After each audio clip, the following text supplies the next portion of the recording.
আসসালামু আলাইকুম। এই পবিত্র মাহে রমজানে হযরত মুহাম্মদ সাল্লাল্লাহু আলাইহি সাল্লামের প্রিয় পানীয় নাবিজ, যা আমরা সুন্নতি পানীয় নামে জানি, তা আপনাদের তৈরি করে দেখাবো।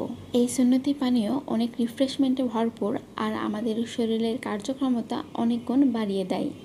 নাবিজ মূলত দুইভাবে তৈরি করা যায়, একটি কিশমিশ দিয়ে আরেকটি খেজুর দিয়ে।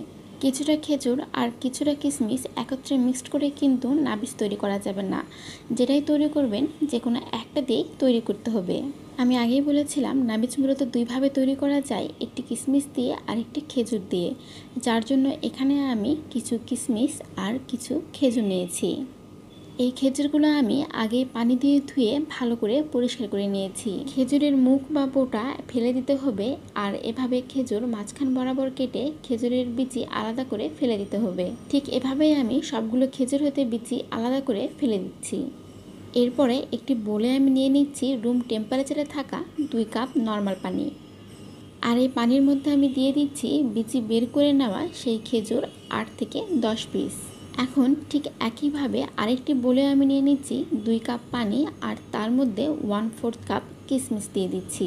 কিশমিশ কিন্তু অবশ্যই আগে থেকে পানি দিয়ে ধুয়ে ভালো করে পরিষ্কার করে নিতে হবে। নাবিজ তৈরির জন্য এই কিশমিশ আর খেজুর এভাবেই পানি দিয়ে ভিজিয়ে ঢেকে রাখতে হবে 10 থেকে 12 ঘন্টার জন্য। তাহলে ফিরে আসছি 12 ঘন্টা পর।